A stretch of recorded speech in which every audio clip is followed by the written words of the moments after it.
14. Kogi government orders battle to ease Lokoja Abuja gridlock, and that detail is on page 27. I heard that there have been a gridlock, and people have been stranded on the way. Meaning the travel is massive. Yeah, it is. And it's just beyond the travels. I think the roads are faulty at this point. Especially that Kogi road. The road is bad. And that's, I think there was a complaint about it recently in the media. And you know, these bad guys always take advantage of bad roads. All right. So there have been a lot of kidnap activities right there.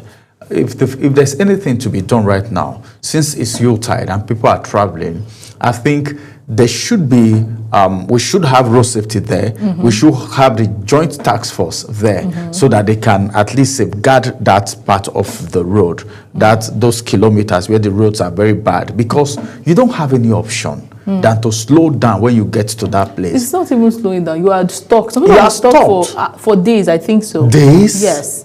This road is people who are traveling. Yes, there are people that have. What if it's an emergency? I heard someone had to spend 3 days on the way traveling from I don't know which state, but people are stuck on that Kogi road. Yes, on that Kogi road. People have slept over on that road.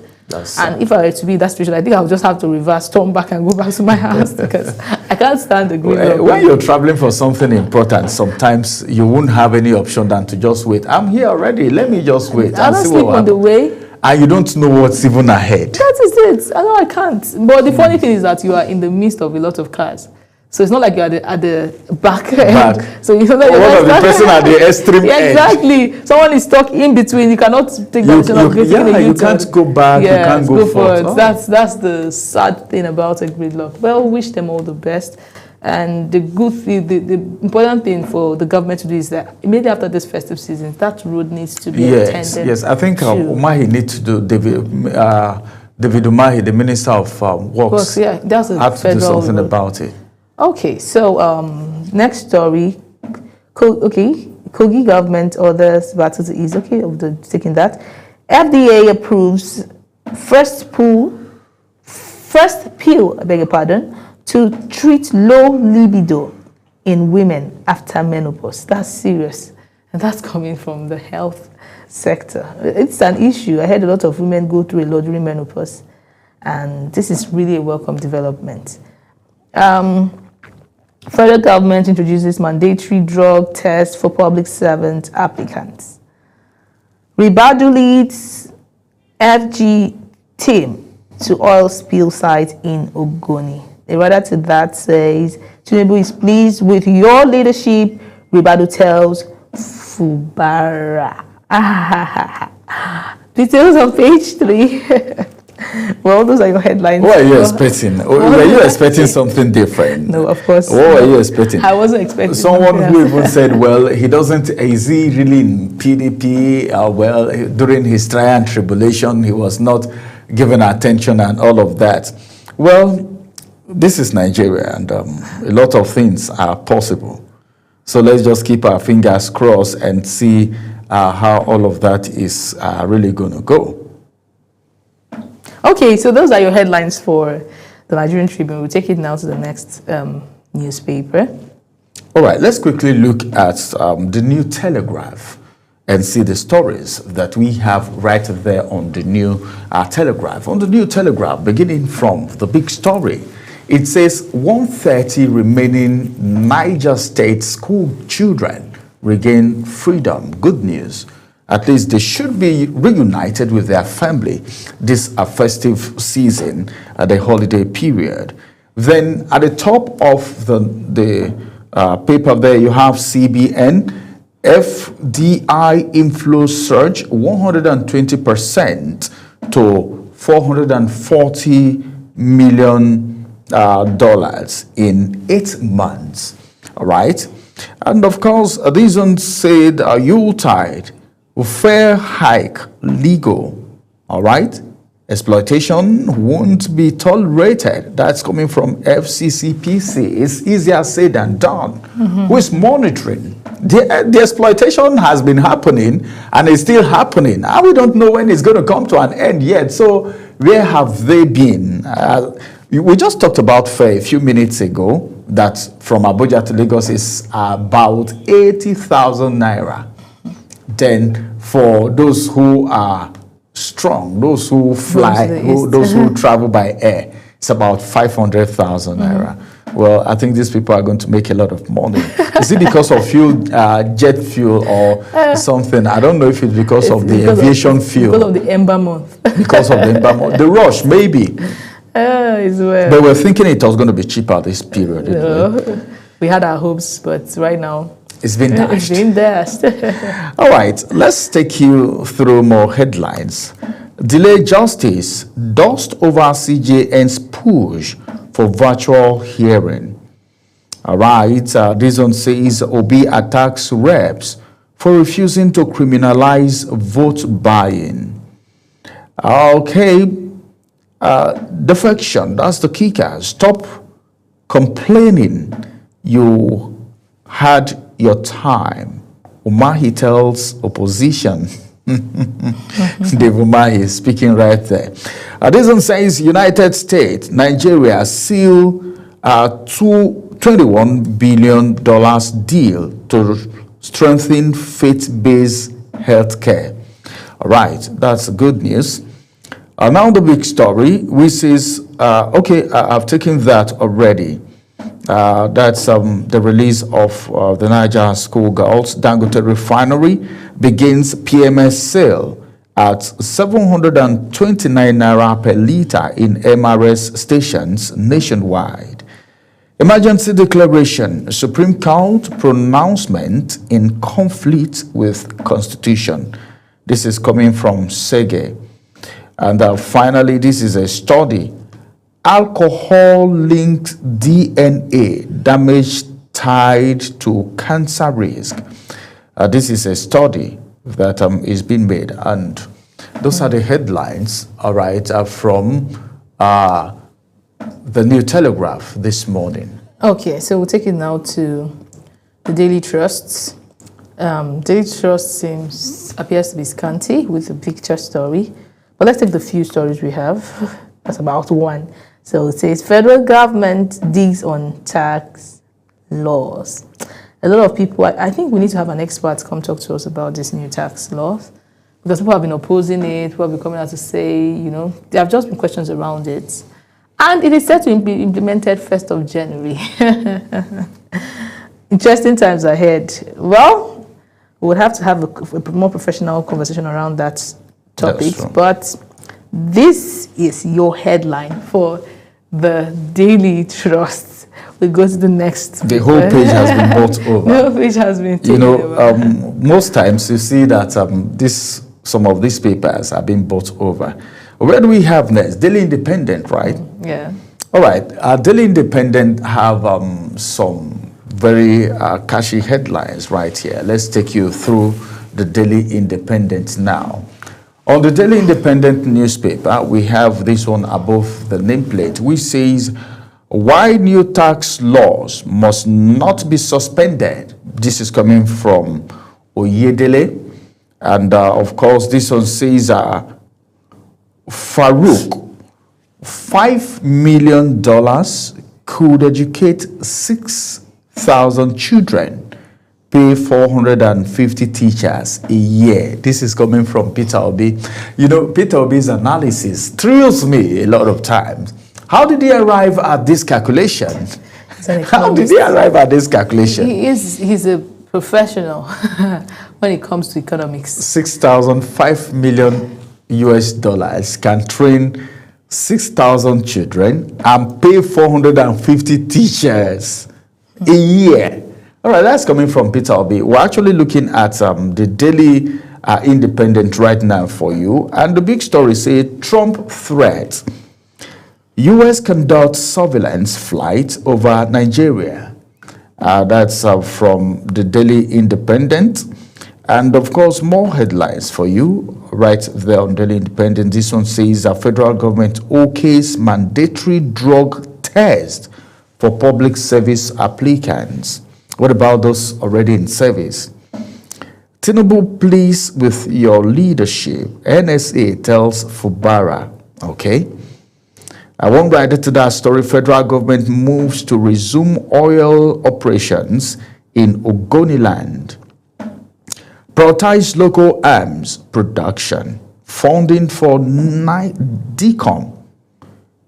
IMPI urges federal government. Well, I think there is so much to that. More headlines for you are still on the Daily Independent. Dangote releases hotline for reporting MRS stations selling petrol above 739. I think we need to know why he's so particular about MRS.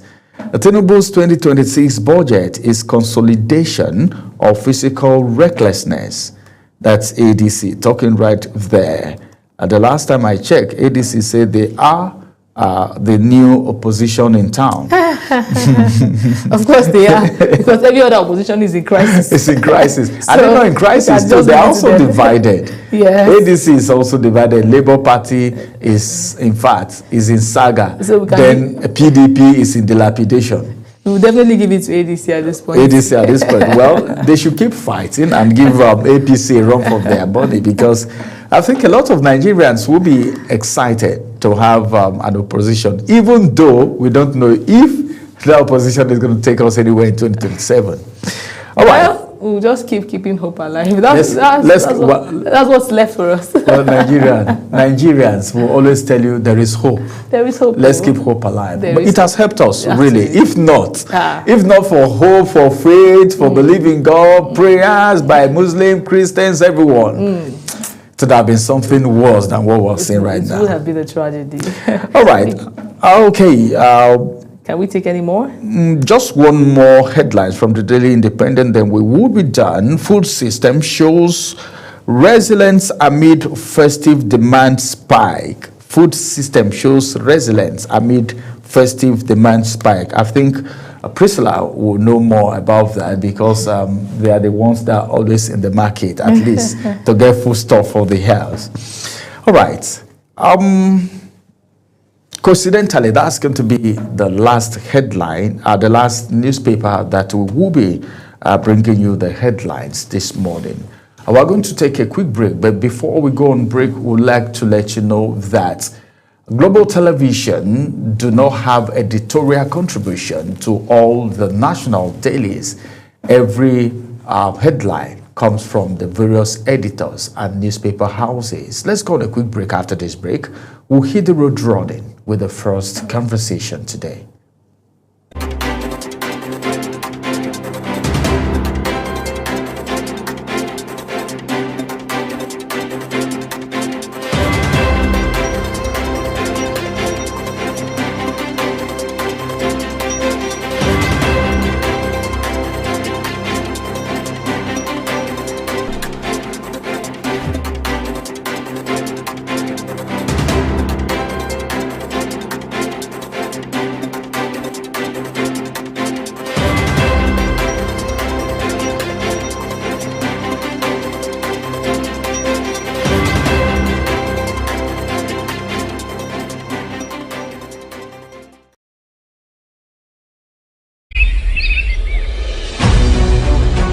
Global Morning is your top morning show here on Global Television. We bring you fresh news updates daily while delving into a variety of current affairs and topics. And at the same time, keeping you well informed about important events, both national and internationals. Global Morning serves as a valuable source of information, helping viewers like you start your day well informed. Stay connected from Monday through Sunday to a wide range of latest news making rounds on Global Morning. We're on the road to protest.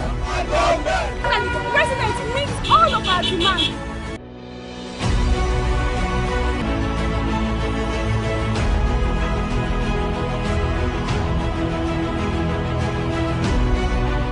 This is Global Morning.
Global Morning is your top morning show here on Global Television.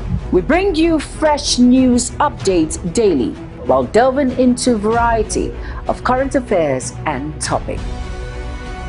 And at the same time, keeping you well informed about important events, both national and international. Global Morning serves as a valuable source of information, helping viewers like you start your day well informed. Stay connected from Monday through Sunday to a wide range of latest news making rounds on Global Morning. We're on the road to protest. And the president meets all of our demands.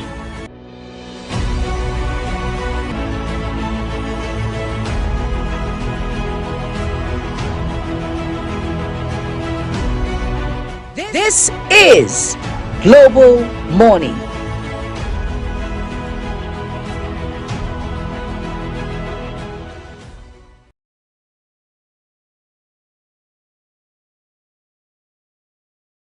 Very good evening and welcome to another exciting edition of Big Talk. Tonight on the program, as always, it's a pleasure to have you join us here on Global Morning. I am Uyi Alpo. You know how we do it on Teacher Post Extra, bringing you all the... On the desk this evening, we have very topical issues to discuss, and of course... Welcome to your parliamentary program, The Parliament. Peaceful and joyful home doesn't happen by chance. It is built on... Women can rise beyond traditional boundaries to claim their rightful place as a numerous committee, about more than 12 committees. Face to Face is a program that comes to you once in a week at about this time, where we look into issues and discuss them. It gives you the opportunity to world news in United Nigeria Entertainment Circle. And trust me, today you're about to get entertained. Hello everyone and welcome to the program Talk Sports here on Global Television. Talk Zone is that platform where we bring young and talented artists. Stay tuned, stay inspired, stay with Global Television on DSTV channel 365, on Star Times channel 276.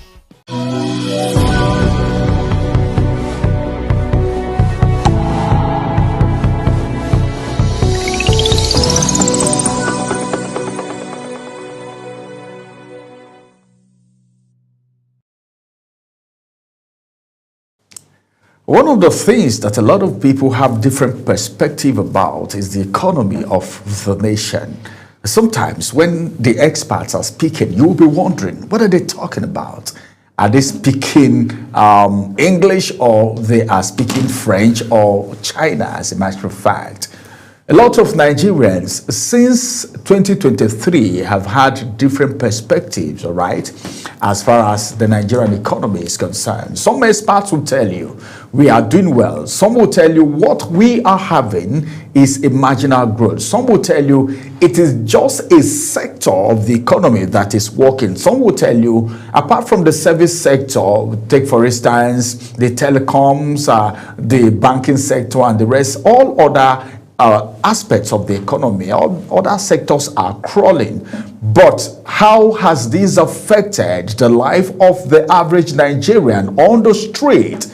That is the most important thing. No matter what is happening in the economy, no matter what the experts are saying, no matter what this administration is saying, what is the positive effect of all these analyses, of all these speculations, of all these statements to the average Nigerian?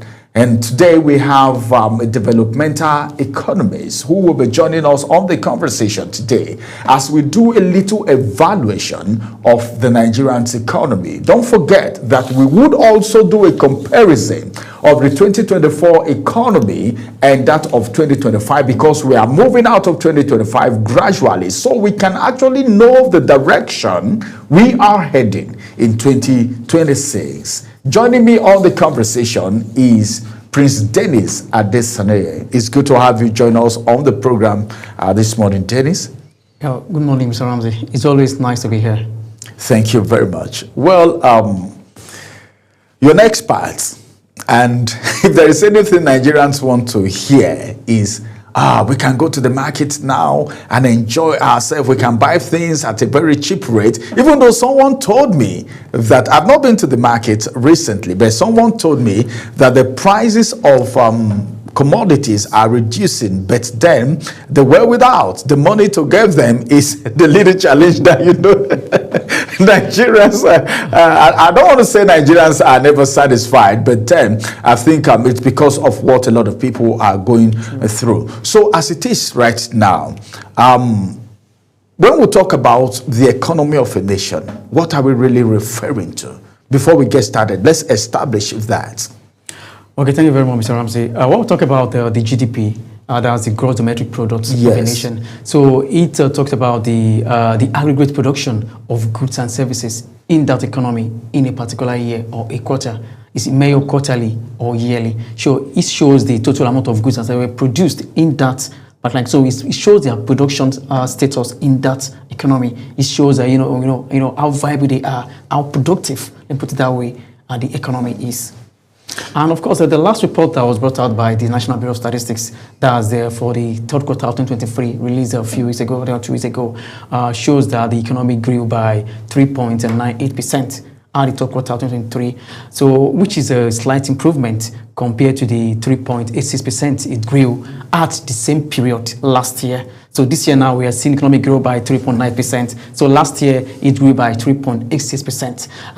By and large, we've seen that the GDP was rebased by the National Bureau of Statistics. So they changed the base year to 2019, and that was in January this year. And also they were able to, bring in some sectors that were not included in the calculation of GDP initially. So they expanded the calculation of the GDP, to really bring about, what is happening currently. For example, they brought in sectors like pension fund, sectors like e-commerce, sectors like marine economy, sectors like tourism and tourism and the culture. These sectors were not included in the GDP before.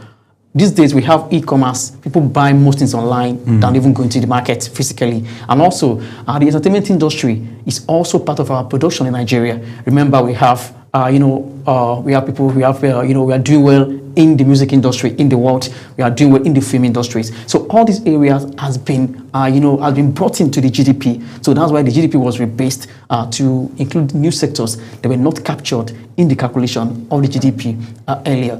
And also we saw that the GDP report shows that there were key improvements. Let me say there were just key improvement across some sectors of the economy. There were mixed recovery, if I can call it, in some key sectors of the economy. For example, we saw the agricultural sector and the industrial sector posting regrowth, really strong growth than they posted at the same quarter last year. We saw the service sector, dominating again. The service sector, dominating in real output. In output, because they have been the one dominating. So we saw the service sector. We saw the service sector coming about strongly with their dominance in overall output in the third quarter of the year. So by and large, the economy sustained moderate expansion despite the lingering, constraints the economy is facing. What I'm saying is that the economy was able to expand moderately despite the challenges facing, despite the insecurity, despite the high exchange rate, despite the rising cost of foods, rising cost of things, and also despite the electricity issue we are facing, the economy was still able to rise. So we see that the service sector dominated the economy again, and I can say that at this juncture, the Nigerian economy has shifted from agricultural-dominated economy to service-dominated economy, because the service sector has come to stay, is now the dominant contributor to the economy. And when we talk about the service sector, we talk about we have some subsectors in the service sector, like the financial services, talking about the banking service, the insurance area. Also, we have a trade as well. We have the telecommunication sector. We also have the IT sector. So all these subsectors make up the service sector, which is now the dominant sector in the Nigerian economy.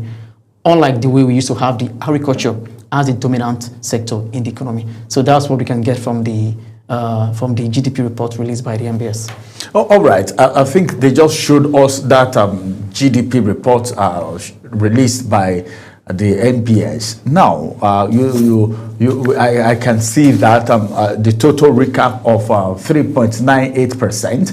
Then the contribution of oil and non-oil sectors in Q3 2025 and of course Q2 2025. In Q3 2025, for oil, we have 3.44%. Then in Q2, we have 4.05%. Then for the non-oil sector, 96.56% and 95.95%. Then if you go down a little bit from that release, non-oil contribution to real GDP, that's the breakdown now that we have, where we have agriculture 31.21%. Then you get to the industry, which is also a major hub, like a lot of people will refer to it as 15.77%. Then the service sector has the highest of 53.02%. Now, what drove the service sector that it is ranking like this? Because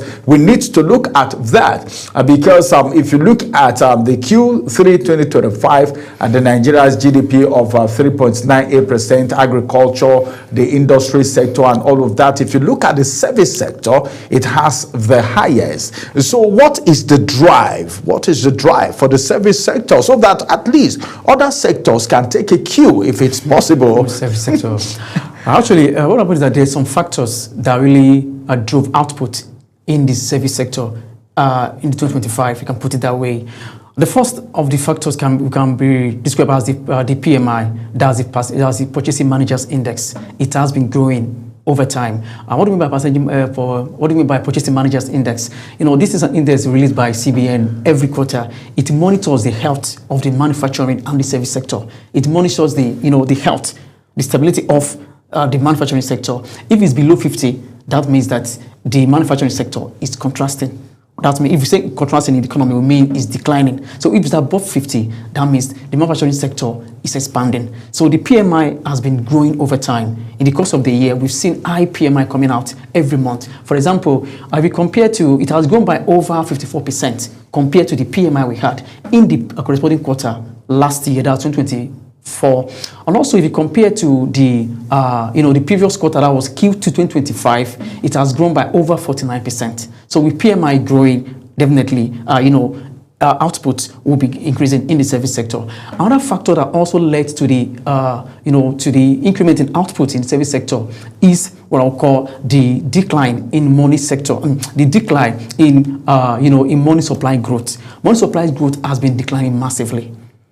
For example, now, the money supply growth has declined by over 50% compared to what it was at the same quarter last year. What do I mean by money supply growth? Money supply can be, can be defined like the total amount of the currency in circulation in an economy. So in Nigeria, it has been declining. So that means that we have seen the money supply falling down, declining over time, whereas output has been increasing. Does it have impact? Does it have the decline? Because a lot of people even talked about it, that politicians are hiding the money and there is no money in circulation. And this is affecting Nigeria. It's value of money people are holding in the economy. So now we are witnessing, a rise in output of the GDP, increase in output without a corresponding rise in money supply. So this is the reason why the price is going down. Prices are falling down because why? The money supply, if you are having too much money, with the output is not growing, definitely you have inflation. Because that's why sometimes you see the CBN, if they feel like there's too much money in circulation, causing inflation, they like to mop up the liquidity in the economy. They they will increase the MPR, that's the monetary policy rate, so they can tighten the economy. So they withdraw money from circulation by increasing the MPR, so that they can mop up the excess liquidity. But naturally now, we've seen that money supply growth is falling down and output is growing. So that's the reason why price of goods and services are really falling. Then another factor that's led to the increase in output in the service sector is the exchange rate. Exchange rate has been stable over time this year. For example, if you compare to the corresponding quarter, 2024, exchange rate was about 1,006 to 1,007. But at the third quarter, exchange rate, hovers between 1,480 naira to 1,500 naira. Even at this time last year, we were exchanging dollar for 1,009, 1,008. So the exchange rate has been stable this year. It has not been volatile. It has the volatility has reduced in the foreign exchange market. So that's another factor, of course, that led to increase in output from the service sector. So all these factors combined together push up the investors' confidence in the economy. So which has led to output in the service sector, and of course has led to improvement in the GDP, because we can see that the foreign investors now have much confidence in the economy because of the factor they are seeing. They are seeing exchange rate is now stable. They are seeing PMI is now increasing. Also, they can see the inflation is falling down as well. So these factors combined together, to me, are the main reason why output is rising in the service sector. But you talked about, from your last statement now, you can see you talked about investors. And one of the things that boosts the economy of a nation, the GDP, anything I talk about here, Dennis, I'm concerned about the Nigerians, because I want Nigerians to know that, they are the reason we are out there in the forefront of all this whole thing. Now, with all of this, all right, you talked about investor. I remember a lot of companies left Nigeria. A lot of businesses folded up.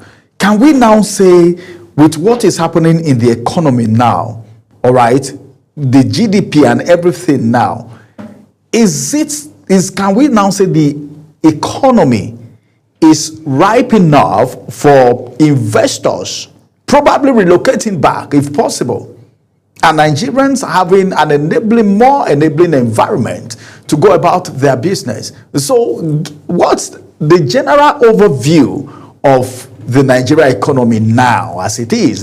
Can investors now be their chance and say, oh, I left, I want to come back because the economy is stable now? Yeah, thank you very much, Mr. Ramsey. First, to answer your question, I'll put it there that some foreign investors that left the country earlier in the year, you are right, some companies relocated out of the country. But I can tell you that at the moment, the Nigerian macroeconomic fundamentals are showing cautious signs of recovery, or let me say cautious signs of improvement. What I mean by macroeconomic fundamentals, we're talking about the macroeconomic variables. We're talking about, talking about the variables, the indicators that measures the health, the stability, the growth trajectory of a nation. Talking about the likes of GDP, inflation rate, exchange rate, what have you, the PMI I talked about, the capital flow, the foreign direct investment, the what do we have in the reserve, talking about the foreign reserve. All of these are macroeconomic indicators that that measures the health, the stability of an economy. So right now, these macroeconomic fundamentals are showing cautious signs of recovery. I call it cautious because we are seeing positive signs coming out from this economy. For example, now we've seen GDP rising over time. Inflation has been coming down. Of course, we see that PMI has been doing very well as well. So in the course of the time, this signs are showing that the economy, it has been, should I say, is regaining big momentum at this moment. Although the structural imbalance between the oil sector and the non-oil sector still persists in the economy, we can see that the oil sector still dominates, still contribute more to the GDP figure that was released. At least it still contributes more than 57% to the GDP. The structural imbalance is still there, but that doesn't mean that we are not seeing signs of recovery from the economy. And at the same time, when I talk about the economy, Nigeria needs to, we need to put in place some measures that can make the economy to be stronger. For example, I can talk about the fact that, like we have now, the GDP, like I said, is recovering, right? But at the moment, the economy is showing signs of recovery. So, when the economy like this is recovering, you may not be where you want to be, definitely, but we are seeing signs that there are some growth that has been recorded in the economy. Okay. All right, that's great. Now, there is something I really want us to look at. And of course, that is, you've talked about, in fact, what you're saying now is more or less like giving Nigerians hope All right, that is more or less like giving Nigerians hope. Someone told me, he said, well, the price of oil or maybe the price of products in the market compared to last year Christmas has actually changed drastically this time. Now, let's talk about the sustainability, all right, of an economy. Because one of the things that is common with the economy of nations, not just Nigeria alone, is the fluctuation. And if it is not controlled, by the time it fluctuates, it becomes a problem. So let's talk about sustainability. Well, thank you very much, Mr. Ramsey. To sustain the little gains we have recorded from the economy. Before I answer the question, I think I would like to go back to when you talk about the state of the economy. Yes. I'd like to ask that Nigerian economic, shall I say, the growth numbers we have witnessed in the economy have not been able to address the economic challenges facing the country, because the growth has not been inclusive growth. The growth we're having currently has not been inclusive. I'm talking about the service sector powering this growth. That's not really too healthy for the economy. If we have sectors like agriculture, like manufacturing, powering the growth, the growth will have been inclusive. That is why unemployment is not coming down despite the increase in the GDP growth. Because why? How many people are employed in the telecom sector? How many people are employed in the oil sector? So if we were powered by manufacturing sector, by agri sector, by industrial sector, by even trade sector, so this will have been a robust growth for the economy. So that's why, it's very ironical, or should I say, it's something not, something saddening that the Nigerian GDP figures has not been able to translate into economic benefit for most Nigerians. So to answer your questions now, you talk about how can we sustain this little recovery we are having in the economy. I think the sustainability will rely more on the synergy between the fiscal policy and the monetary policy in the economy. So fiscal policies, we talk about, the government expenditure, we talked about the taxation, that's from the Ministry of Finance side. Then we talk about the monetary sector, that's controlling the money supply in the economy. That's from the monetary sector from the CBN side. So there must be synergy between these two factors, between these two policies. Because, for example now, the fiscal policy must emphasize on accountability and at the same time must emphasize on efficiency. Why? For the monetary sector, they must continue, they should be able to sustain, they should be able to continue their predictability, because the monetary sector is predictable right now. So they should be able to sustain that, and also they must be supportive of the real sector. When I talk about the real sector, we talked about, sectors that produces tangible goods and services, like agricultural sector, like manufacturing sector. You say, I keep on hammering on manufacturing. This is what can increase output. This is where you can get foreign exchange from. So the monetary policy needs to support the real sector of the economy with a good synergy between them and the fiscal policy. That's number one. Then number two, we know that this economy now, Nigeria must diversify its economy beyond oil. And if you're to do that, the best way to do that is to expand the value-added activities in the manufacturing sector, in the agricultural sector, in the mining sector. We need to stop exporting crude, should I call it like materials? In our sector now, we have cocoa. We should stop exporting cocoa seed. We should be able to produce this thing, convert them into teas, into chocolate before we export them. So that's what we call value addition in the service. We have crude that we're exporting. Thank God with Dangote Refinery now, we are adding value to that crude before you sell. Refine it to oil, to gas, petrol, diesel, before you sell them out. So we have minerals in the country. Don't just export these minerals. Make sure that you convert them to products before you sell them out. So that's what can really give the country. That's why I said there must be value addition, activities in the manufacturing sector, in the agri sector, for us to sustain these. For us to really sustain this growth we are witnessing. And at the same time, we need to make sure that for Nigerians now, we need to learn from countries that have invested in non-oil sector, to stabilize the economy, to bring stability to the economy. We must invest in the non-oil sector. For example, I think about 2 days ago, I was surprised when I discovered that Brazil earns over $51 billion annually from the export of soya beans. Just soya beans, an agricultural product. Indonesia earns over $31 billion annually from the export of palm oil and rubber. And these are things we have in Nigeria in abundance. In 1960, 1970, we used to be the world leading producer of palm oil before Indonesia took over.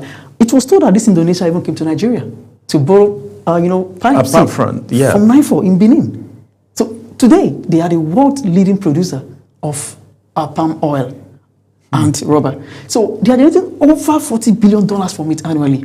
Even, I think about 10 days ago, last week, that Vietnam generate over $50 billion from the export of rice, which most of the rice you see here are from Thailand, Vietnam. So we should be able to learn from countries that have invested in, in non-oil sector of the economy to do well. And also, we need to sustain the infrastructural drive in the economy. What do I mean by that? We need to upgrade our transport services. Like, for example, now, railway service may need to be upgraded. If you do that, it will reduce the logistic cost for business. It will enhance our, export of goods. It will also boost our GDP as well. So when I'm talking about that, even post facilities should be upgraded. If you do all this, definitely we can sustain this growth. Also, we should be able to fight insecurity, because that is the major problem now for Nigeria. We should be able to fight insecurity 2026, ensure that farmers can go to farm, ensure that people feel safer in the country, and also the issue of poor electricity supplies needs to be tackled. We need to tackle that in these so we can do all those things. We will be able to build on the little gain, the moderate gain the economy has able to achieve in 2025. Yeah, I think, meaning the government of Nigeria have a whole lot to do. When we were talking about Vietnam and, of course, Indonesia just now, I was perplexed because I could remember, just like you walk down memory lane, talking about the fact that they pick seeds from Nigeria, and, of course, today they are making a lot of money from it. So what do you think is the problem, all right, that... why are we not, what do you think in your own perspective is the reason why there is no diversification? Because attention is on oil most times. You see, when you talk about, if you want to be big in Nigeria, like we talked about it during the introduction, our crude is being exported, all right, refined and brought in. We've suffered from this for a very long time until we have a Dangote refinery, and even Dangote refinery is getting crude from outside Nigeria, like he has said. We just talked about the agricultural sector. Imagine, these are things that we have in abundance. Now, Dennis, what do you think, all right, the federal government needs to do so that at least we can up GDP? See, when you talked about Indonesia, I felt it. Vietnam. Is it the government? What can you say to the government right now? Because I feel the bulk of the whole thing is on the federal government to do. Yeah, like I said earlier, that to sustain the leading growth, the synergy should be between the fiscal policy and monetary policy. Economic policy is playing a role here. Economic stability would definitely, if we have strong economic stability, definitely it will lead to improved living standard for Nigerians. It will also lead to, huge competitiveness for our businesses. So for the economy to grow, as I said earlier, we need to diversify. Okay. We need to keep relying on oil. Whenever the oil, it's a very common phrase that whenever the oil sector or the global oil price sneezes, the economy catches cold. We are still running an oil-dependent economy, whereas we have agriculture, we have arable lands. So that's why I said, if you solve insecurity, definitely you solve most of these problems. Of course, tackle electricity failure. Companies are powering their own, their own industries, definitely themselves.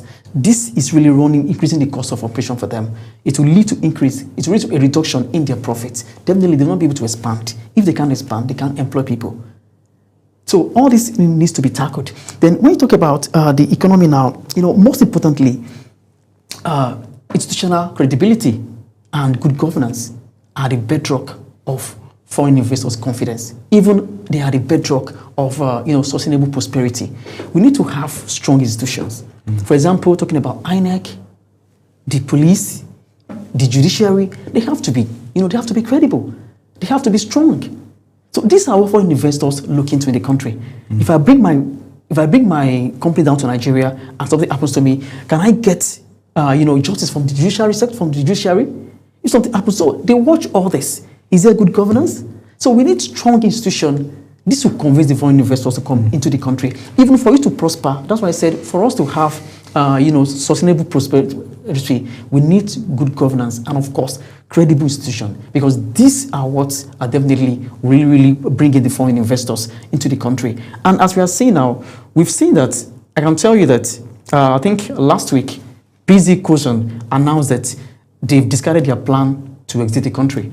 They were about leaving Nigeria in 2026. Now they said they discarded that plan just because they've seen signs of recovery, according to them, in the economy, that they're not leaving again. Also, paper that come to Nigeria again, they said they left Nigeria before, I think about 10 years ago. Now they are back in the country as well. So we are seeing evidences that foreign investors are now beginning to have confidence in the economy. But by and large, 2026 is a year before the election. It's a year of primaries. So these foreign investors will be watching the Nigerian economy, because if there's any problem, if there will be problem, we'll get to know next year. Like I always say that the year before the election is the real year. That's where you have the primaries. That's where you determine what will happen. So the foreign investors, as always, they will sit in a corner and be looking at, what's happening in the economy. If they feel that there's heat in the polity, they will withdraw their funds. In just a week, they can withdraw their funds from the economy. Most of the time they do that, they prefer to hold on their money, withdraw the funds from the economy, and of course wait until when there's right atmosphere, maybe after the election, for them to come back and drop their money in the economy. All right, that is Dennis Asanu, and of course he's a development economist. Let's go on a quick break. When we return from this break, the conversation continues, because we need to do a little comparison of the past GDP of 2024 and of course 2025 when we return, and of course what Nigerians are saying right now. We'll return after this break. Stay with us. Global Morning is your top morning show here on Global Television. We bring you fresh news updates daily while delving into a variety of current affairs and topics.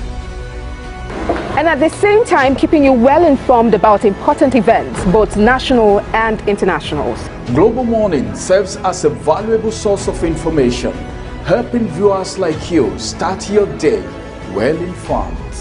Stay connected from Monday through Sunday to a wide range of latest news making rounds on Global Morning. What's your problem? We're on the road to protest. And the president meets all of our demands.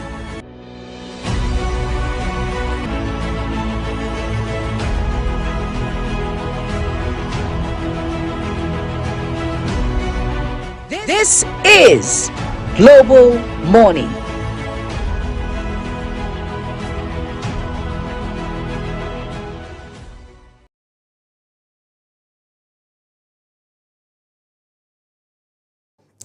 All right, let's get to do an assessment, an evaluation of the GDP in 2025 compared to 2024.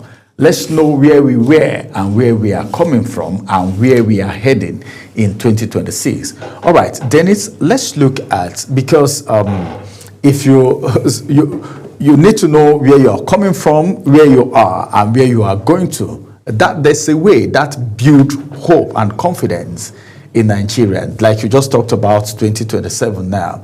2026 is going to be a determinant year for a lot of people. Should I do this business? Should I not do it? Should I bring in this investor? Should I not bring it? Should I put my money in this service sector? Where do I put my money? Oil? Okay, they just talked about agriculture. Should I go into agriculture? But before you do all of this, you need to do an evaluation of how it was, how did we fare in 2025 compared to 2024, and what are we expecting in 2026? Thank you, Mr. Rapsey. If I'm to do a comparison of the economy in 2025 to 2024, I would like to use the macroeconomic fundamentals. which I call the macroeconomic variables. They are the economic indicators. Like I said earlier, they determine the health of an economy, they determine the stability, and of course, the growth trajectory of an economy. So we've talked about, let's look at exchange rate. Exchange rate has been stable this year. It's a very clear fact we want to see. At this time compared to 2024. Compared to 2024. At this time last year, dollar was exchanging for 1,009, 1,008. But this year, it has been stable. We've seen, shall I say, the margin between the parallel rate and the official rate has closed in a significant way. It has closed significantly, comparing the margin between them. So definitely, the economic actors now have been able to plan well because the exchange rate has been stable.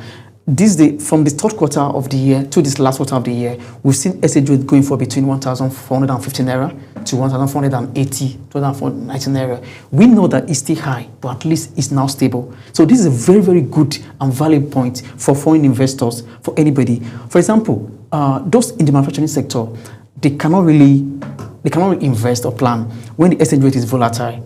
When it changes anytime. Because, for example, now they can order for plant equipment machinery from abroad at this exchange rate. Before it arrived in Nigeria, exchange rate has changed.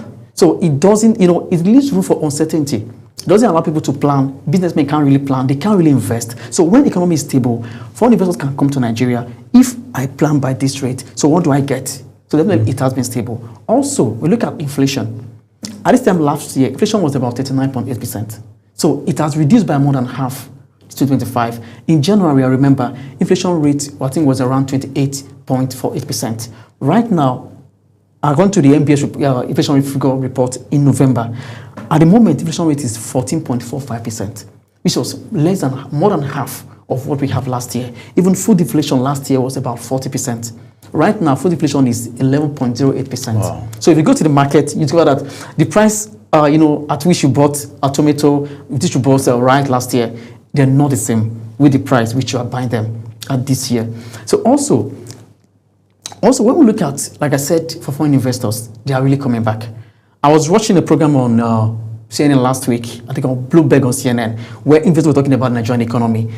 The foreign investors, suggested that if these current economic reforms could be sustained, that a lot of them will be willing to return back to the country or to come and invest in the country. For the first time, we are having confidence going to the new year that there will not be much divergence in speculation in the foreign exchange market that is more stable than that it used to be.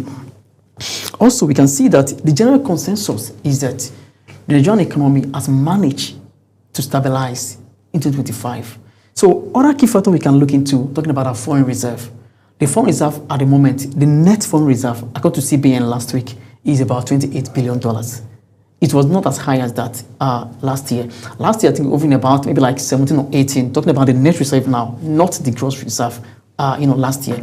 I talked about the PMI, that's the Purchasing Managers Index, to know the strength of the manufacturing sector. It has been expanding all over the 2025. Now we have PMI at above 55%, which shows that it's really, really improving. Also, GDP has been growing over time. GDP is now 3.98% at, third quarter of the year, compared to 3.86% that it was at the corresponding quarter last year. So if you ask me, by and large, the economy is regaining momentum. We are seeing some recovery this year compared to what it was last year. Definitely, it might not have led to food on people's table much. It might not have led to more money in people's pockets. But the purchasing power is increasing as well. The reason why we don't have, most Nigerians are not benefiting from the impact of this growth is that in economics, there's what we call the time lag. When something happens now, you don't feel the impact immediately. It takes time for you to feel the impact. And also, the fact is that, I said earlier, the sectors growing are not the sectors that can really employ people. That's why unemployment has not really dropped compared to the growth rate we are recording. In fact, the unemployment is even increasing. That's why I said the monetary sector, the monetary policy must support the real sector of the economy. Which sector are the real sector? The manufacturing sector. We need to be productive. If you produce, then you can export. You can earn foreign exchange. You need to be productive. They must support the agri sector. These are the real sector that produces tangible goods and services. The industrial sector. So these are the sectors that need to be supported by monetary policy. These are the sectors that can employ people. We've seen service sector growing, the bank sector is growing. How many people are employed by the banks? The oil industry, how many people can be employed by the oil and gas industry? So these are the sectors powering the economy. So by and large, compared to last year, we've seen a massive improvement in the economy, although it may not have translated much to tangible, benefits for Nigerians or to increase the living standard of the people. Like I said earlier, economic stability will lead to, improved living standard for Nigerians. And of course, it will also lead to huge credibility for our businesses. So I expect a better 2026 for Nigerian economy. I'd also like to add that I think about 2 weeks ago, the International Monetary Fund increased their GDP projection outlook for Nigeria this year. They projected that the Nigerian economy will grow by, I think, 3.82% earlier this year. That's their projection. So a few weeks ago, they increased their projection based on what they are seeing, based on the economic fundamentals they are seeing in the country. They increased it now to 3.98%. Wow. So they also increased their projection for next year. So which shows that that's why I said we are seeing cautious signs of recovery in the economy. It may not be where we want it to be, but at least for we economics, seeing those fundamentals, seeing those economic indicators are, showing positive signs, it shows that if we are able to build on the little recovery we are having, we should be able to have, a better 2026 for the country. But like I said earlier, we need to tackle some key bottlenecks destroying the economy. Insecurity is a very big problem. We need to tackle that. It's very compulsory. Electricity needs to be stable as well. We need to look into that area as well. These are what can improve the living standard of the people. We need to look at infrastructure gaps. We need to close them. Roads construction, we need to construct more roads, fix the ones that are not doing well. Ports need to be upgraded. Railway services should, be improved upon. These are what can help the people. These are what can improve the living standard of the people. All right. I will soon let you go, but before we go, a lot of people are waiting for the implementation of the tax law in 2026. In a few days' time, and a lot of people. I'm really going to have you, all right, talk about that on a larger scale, educate the people what it is and all of that. But then, for the purpose of this discussion, do you think that is also going to add, all right, tax payments? Do you think it's going to add to the economic growth in 2026? And of course, just a little insight into it. Okay, yeah, thank you very much, Ramsey. I forgot to ask something earlier. Like I said, that we need to diversify the economy beyond oil. So diversify the economy means that, we need to focus more on non-oil sectors. What are the non-oil sectors? Mining sector, agri sector, and of course, taxation. So taxation is part of it. It's non-oil sector that does not include oil. So when you talk about taxation, that's the fiscal policy side. So a lot of people don't really understand, or maybe shall I say, I've not really gone through the new tax laws, tax reforms laws. Right from the onset, people have misconceptions about the tax reform act then, before it was passed into law by the National Assembly. But they feel that they're going to bring, go to take more money from my pocket to make me poorer, to make business poorer. But in the real sense of it, this tax reform bill will really, really restructure the Nigerian economic landscape. The fiscal landscape of the economy will be restructured by this tax reform act. Because why? Most of the laws are obsolete. Like I said earlier, most of our laws are obsolete. This new tax reform bill, in a nutshell, is not going to take away more money from the people. In fact, the amount of money to be paid by those who are earning low income has reduced. If you earn below minimum wage now, you'll not be taxed. If your net earnings in a year is 800,000 naira and below, you'll not be taxed. So those who are to be taxed higher are those on the high income side. Those who earn above 10 million naira in a month, 12 million naira a year, they are the ones that are going to pay more in this new tax reform act. So even for companies, before companies with threshold of 50 billion will pay tax. But right now, if you are a company that will be grouped into small company and large companies. So any small company, any company whose turnover in a year is 50 million naira or below are now being exempted from paying company income tax. While those above 50 million naira, 50 billion naira as their turnover are the ones to pay tax. in this Reform Act. So, but a lot of discussion about nobody likes to hear about tax. When you talk about tax, people believe, like they say, extortion. Two things are constant in this life: debt and tax. So people don't like to pay tax, so they don't want to hear about the new reform bills. But by and large, things are constant in life. New reform bills bringing more people into the tax net, but it's not necessarily increasing the tax rate. That's what people need. But a lot of people even feel that it's the average Nigerians that pay tax, because if you recharge your 100 naira for telco, tax is being deducted. If if you do your bank transactions, VAT is being deducted. If you do anything, so the average Nigerians feel, well, these people have come to take more from us to add to themselves. That's what people believe. I don't think is correct. Though when you receive a lot, also you get 15 naira stamp duty amount from that. It's more than 10,000 naira.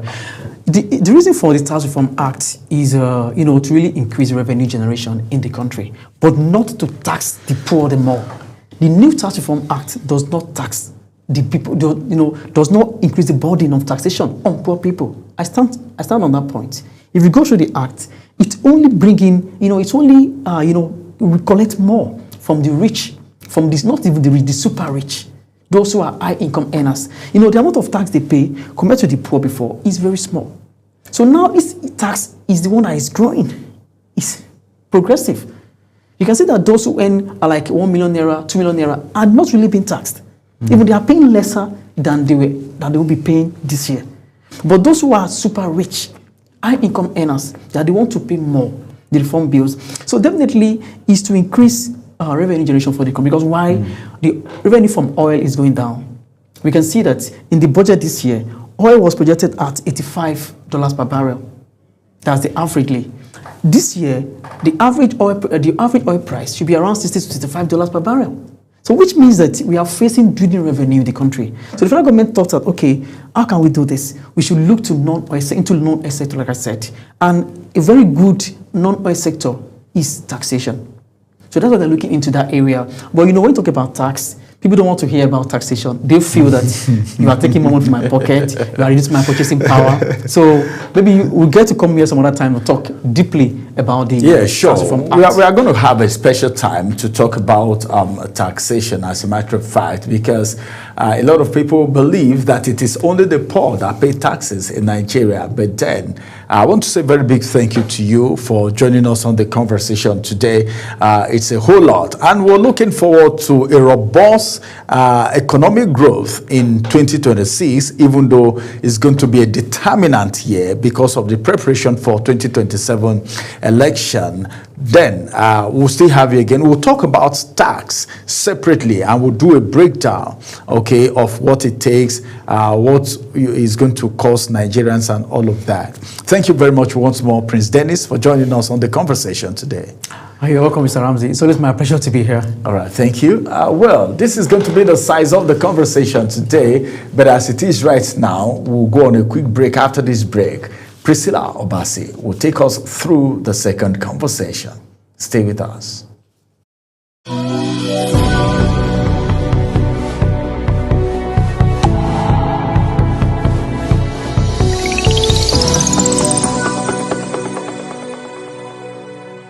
Very good evening and welcome to another exciting edition of Big Talk. Tonight on the program, as always, it's a pleasure to have you.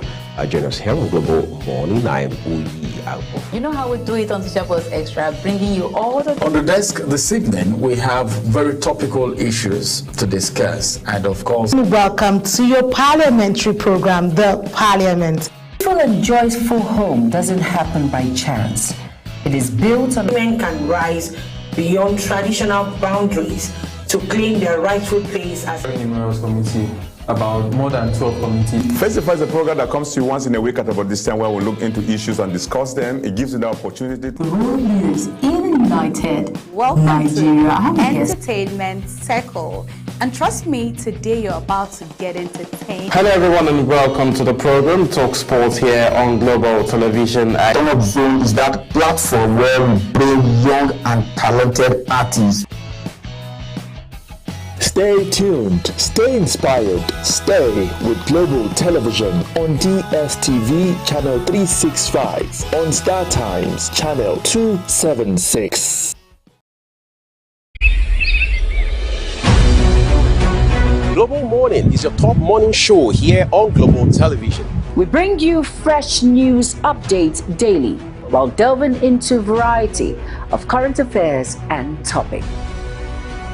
And at the same time, keeping you well informed about important events, both national and internationals. Global Morning serves as a valuable source of information, helping viewers like you start your day well informed. Stay connected from Monday through Sunday to a wide range of latest news making rounds on Global Morning. What is your problem? What's your problem? We're on the road to protest.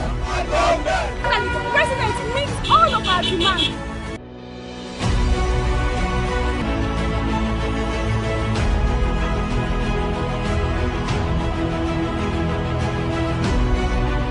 This is Global Morning.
Global Morning is your top morning show here on Global Television. We bring you fresh news updates daily while delving into a variety of current affairs and topics.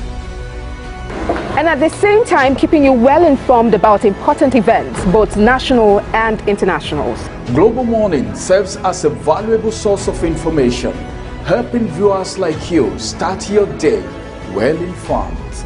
Stay connected from Monday through Sunday to a wide range of latest news making rounds on Global Morning. What is your problem? What's your problem? We're on the road to protest. And the president meets all of our demands.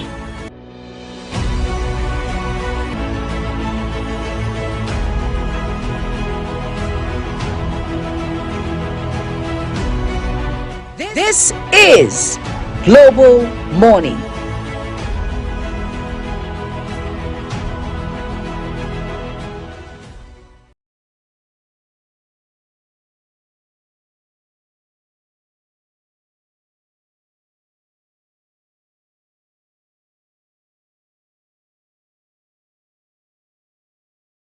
A very good evening and welcome to another exciting edition of Big Talk. Tonight on the program, as always, it's a pleasure to have you.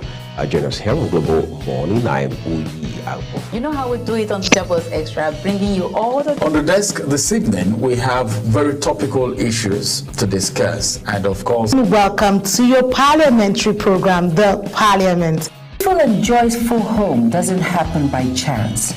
It is built on... Women can rise beyond traditional boundaries to claim their rightful place as... numerous committee, about more than 12 committees. Festify is a program that comes to you once in a week at about this time where we look into issues and discuss them. It gives you the opportunity to... World leaders in United Nigeria. Entertainment Circle. And trust me, today you're about to get entertained. Hello everyone and welcome to the program Talk Sports here on Global Television. Talk Zone is that platform where we bring young and talented artists. Stay tuned, stay inspired, stay with Global Television on DSTV Channel 365, on Star Times Channel 276.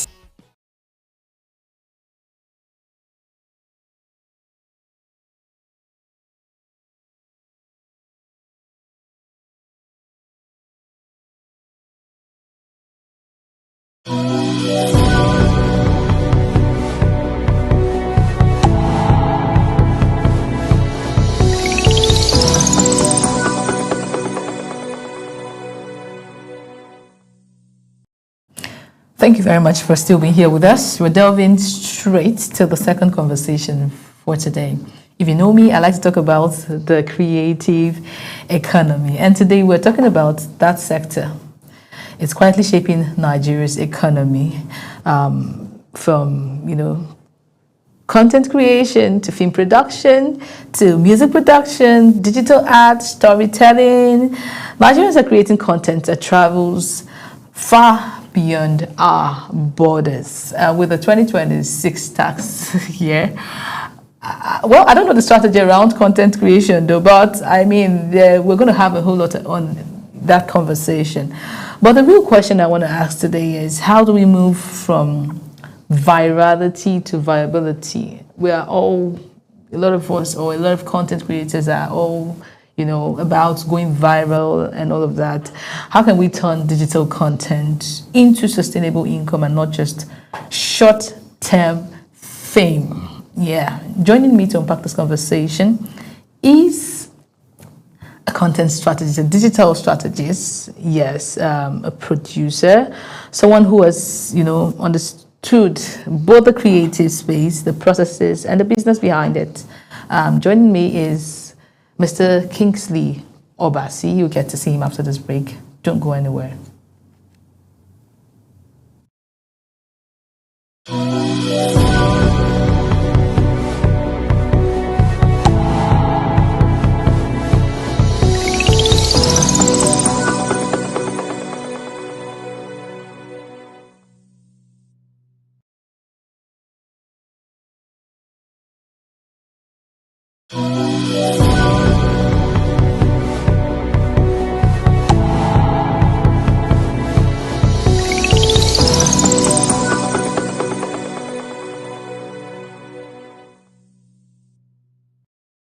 Welcome back. So we're joined with Mr. Kingsley Obasi, a creative director, a digital strategist, and a music producer. You're welcome to the show, sir.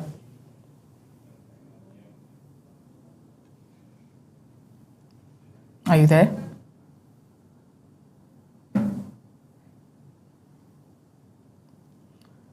Oh, we seem to be having some network glitch. Let's just go for a quick break. We'll come back and resolve all of that and go straight to the conversation. Don't go anywhere.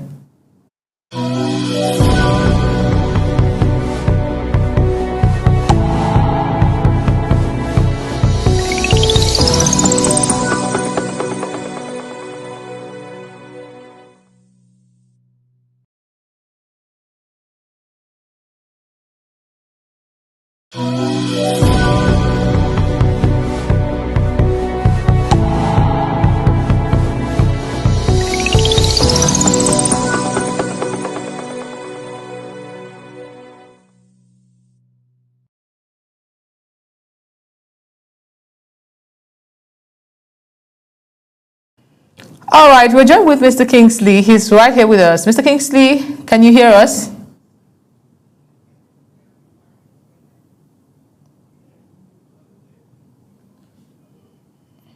Are you there?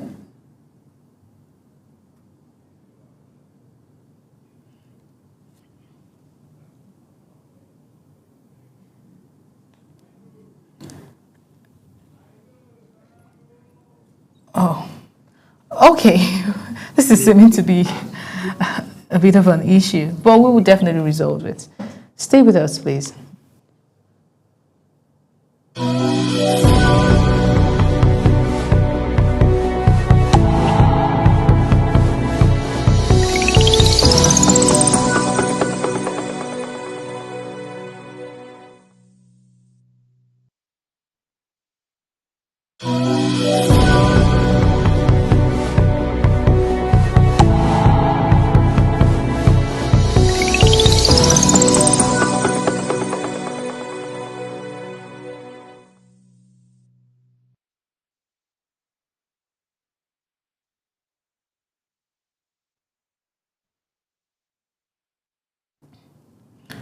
Okay, so we're talking about the creative economy, turning digital content into sustainable income, and we are joined with a digital strategist, Kingsley Obasi.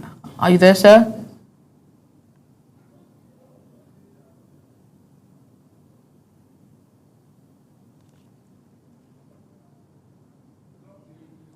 Can you hear me? Can you hear me? Please go ahead and... Okay, can we connect just very briefly? Okay, I can hear you now. Thank you for joining us.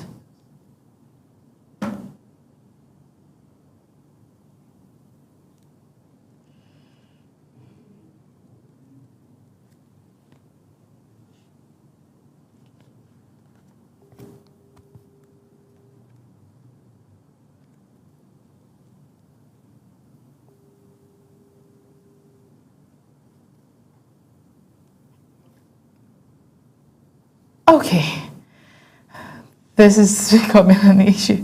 The network is really bad, but we will get straight to this conversation. We'll definitely get on it. Please stay with us.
We apologize for the breaking transmission.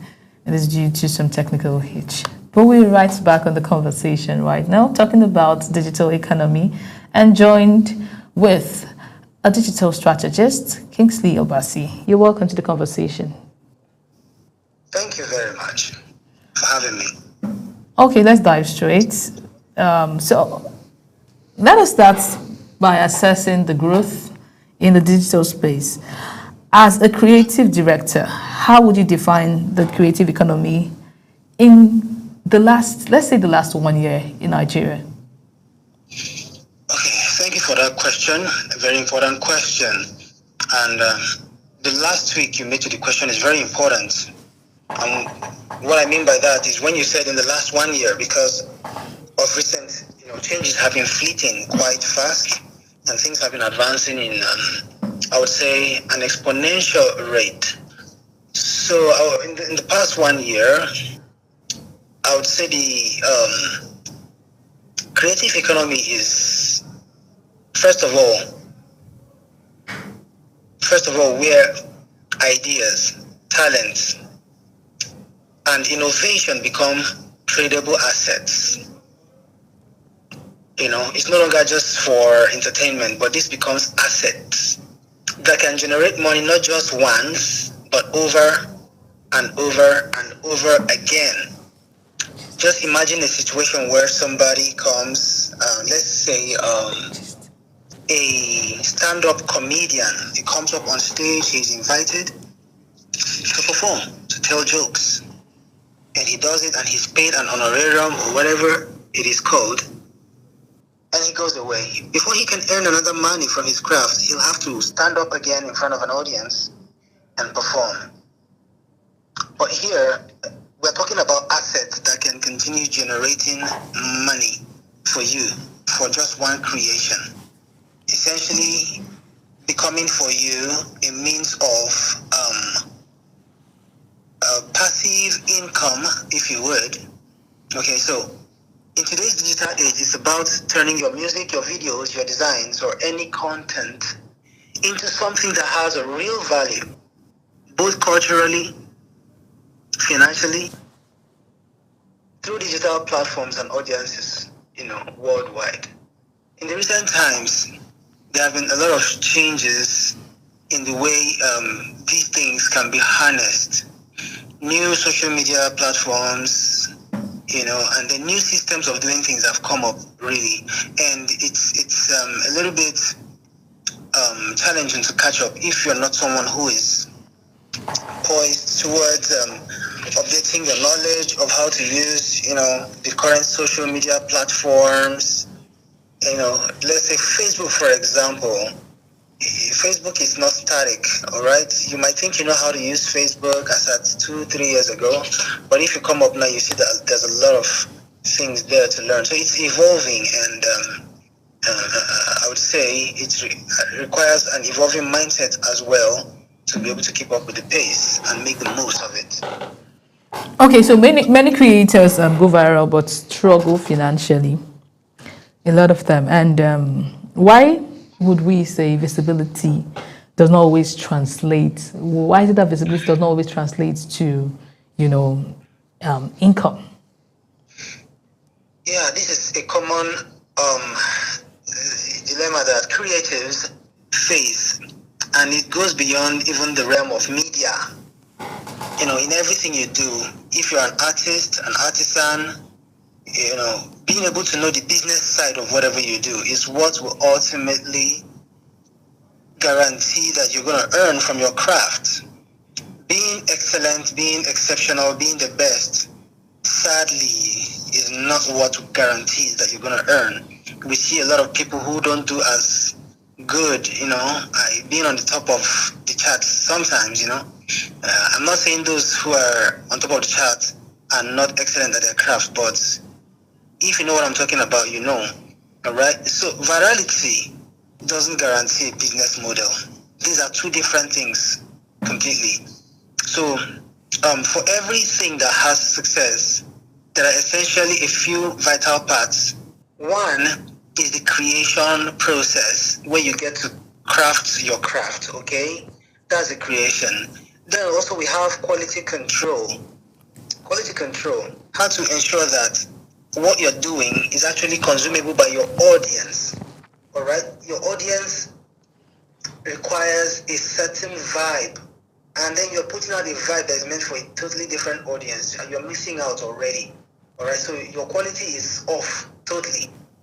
It's totally off. And then finally is sales, all right? So by the time you have these three, all right, creation, quality control, sales, I mean, everything goes will definitely work out well. So a business model helps you to be able to make sure that your sales is solid. Many creators focus on reach, and they spend money trying to promote music and do all, but that's not all. How about when you now get visibility? How can you convert that visibility into funds?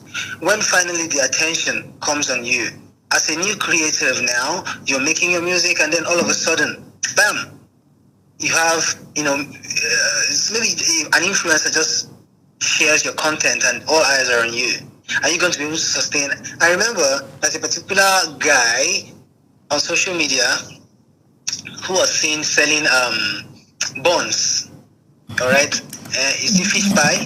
Yeah, the fish pie guy. So meat pie, it's fish pie actually. Yeah, fish pie.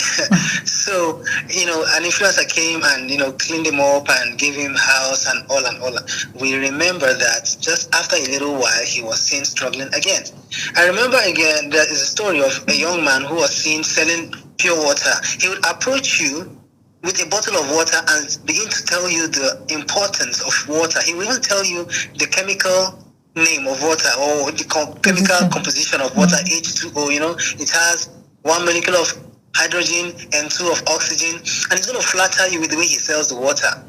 And he gained massive attention by that. And somebody came and set up a multi-million naira water business for him, got him a van that he's going to use, for distributing water. And stocked up the shop, and like that. After a little while, he was seen struggling again. The business had gone down. Why? Because he had not built a structure, a model. He has not trained himself in the art of management, marketing, quality control, what do I call it now? Planning, and all of these. So those back end works that we need to do are just as important as our craft. Charisma is not enough.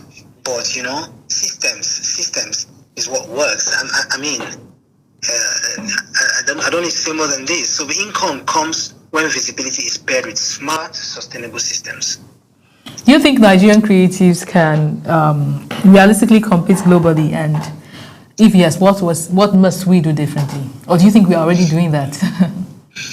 Okay, well, I think the answer is yes. We can compete globally, and of course we are competing globally. Right now in the music industry, for example, we can see our artists like Davido and Burna Boy selling out massive spaces abroad. So there's no question of whether we can compete or not. We can compete, and we are competing. But I know we can do much better. We are still definitely growing in a lot of things that we do. I mean, in terms of technology, we still do much rely on foreign, systems to be able to help us monetize and do things right. Right now, for example, you want to register your music with most Nigerian creatives are registered with ASCAP and BMI, and these are American companies, and these are some of the most reliable bodies that help you to be able to collect your money. We don't have such strong bodies in Nigeria. We do have, like the MCSN, they are doing their best, but a lot of people don't even know about them, So I think we can do a lot better as a country in being able to take our craft to the next level and dimension. So I think a lot of our funds are still going out to other countries that have made things work. Okay, so a lot of people, this is a bit, of your profession, but then I will just chip it in. I'm looking at the 2026 tax. A lot of people are pointing towards content creation because that is the fast and quickest way the government can even track money when it comes to the taxation ahead. A lot of people feel like, why do you tax us when you have not put in systems to help us? Are you of that opinion too? Well, yes, of course. That is a very, very legit cry of Nigerians. The government has to also, in the same breath as they are regularizing and restructuring the tax process, the tax systems, in the same breath, they are supposed to also tell Nigerians how our rights are protected, what our rights are, what we stand to gain by paying these taxes. All right, it needs to be very clear. It needs to be as loud as the tax itself. So a lot of Nigerians cannot say that for sure this is, what we're going to get. I know, well, definitely we've been paying tax. But when you go to the eatery, you buy something, and then a receipt is printed out for you. You get to see VAT, and all. So we've been paying taxes. So I don't think there isn't so much of a difference in what's happening. It's not a very big difference, all right? But then I think that accountability is worth it, no matter what. Okay. Should be very accountable. Okay, this will be the final one. What skill would you say creatives should start developing if they want to stay relevant for the next 5 years? Okay, can you tell the question again? What skills should today's creatives start developing to remain relevant for the next 5 years? Okay, there's quite a couple of skills to develop, to imbibe, and some to actually drop in order to stay relevant. Yeah. Digital marketing, that's number one. Digital marketing is a very broad one. Every day, everybody should learn something on digital marketing. Okay. Multimedia production. Don't say I'm not a media person. Don't say I'm just a politician. Mine is just to talk or do admin. You need to know how to produce multimedia. When I say multimedia, this covers text. Are you able to format text correctly, handle bulk text, and make it something that someone can easily read? How about images? Simple cropping of images, putting text on images, and making a simple flyer on the fly without having to involve a graphic designer that might already be swamped.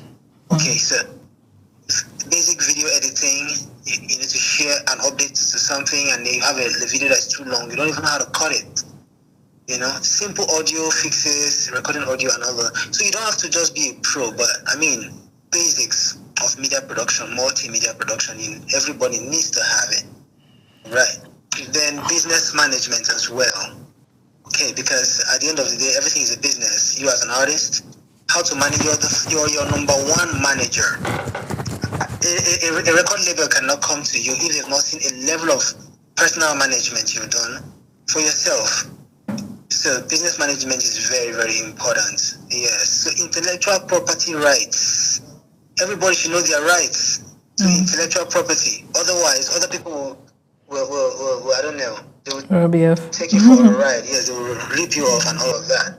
You need to stay adaptable as well. Yeah, this might be very subtle, but like I said, you need to be very, very adaptable. Things are changing. Your social media apps are changing. Everything is changing very fast. So don't learn one thing and think you've gotten the certificate and then that's all. No, stay adaptable. Be tech savvy because the world is going toward tech. So if you are stuck in paper and ink, you're going to think in a few months, not even years.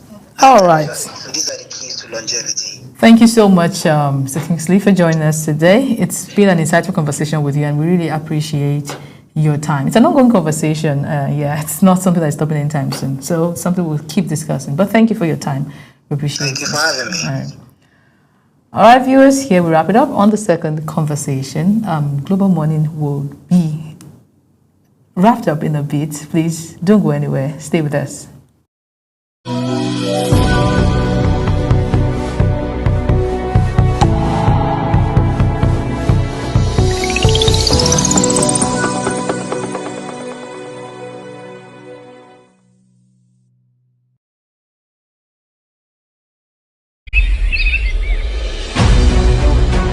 Global Morning is your top morning show here on Global Television. We bring you fresh news updates daily while delving into a variety of current affairs and topics.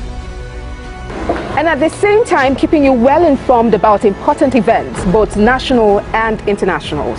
Global Morning serves as a valuable source of information, helping viewers like you start your day well informed. Stay connected from Monday through Sunday to a wide range of latest news, making rounds on Global Morning. What's your problem? What's your problem? We're on the road to protest. And the president meets all of our demands.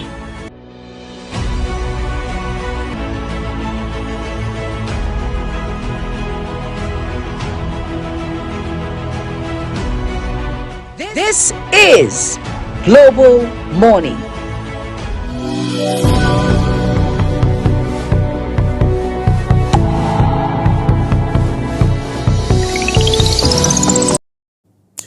As a matter of fact, we can't finish talking about these topical issues in just one sitting. Many thanks to Kingsley and, of course, our first guest, Dennis, for adding their voice to the conversation. As a matter of fact, the opinion of our guest is entirely theirs and not that of Global Television. This is the size of the conversation and Global Morning today. My name is Ramsey Enoch Agbo. And my name is Priscilla Obasi, wishing you a beautiful day ahead and a Merry Christmas in advance. Happy Christmas!